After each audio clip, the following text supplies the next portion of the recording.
টিয়া পাখি ভাগ্য নির্ধারণের জন্য এখানে রাখা হয়েছে এই উৎসবের মধ্যে। আবার এখানে আমাদের বায়োস্কোপের খেলা ঘুরান, এটা ঘুরান।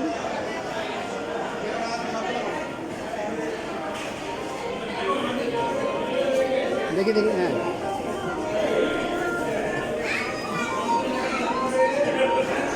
বায়োস্কোপের খেলা চলছে, শুটিংও চলছে এখানে।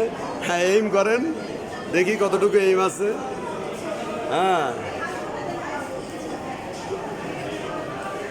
কি খবর? নাচানাচি বন্ধ হয়ে গেছে? বানর কই? কি অবস্থা? Hello guys, okay, thank you. এখানে চটপটি ফুচকা চলছে, চা চলছে পুদিনা পাতা, কলেজের 4 তলায় সুব্রমণ গ্যালারিতে। চটপটি, হাওয়াই মিঠাই এবং বাতাসা 4 তলায় সুব্রমণ গ্যালারিতে আপনারা চলে আসেন।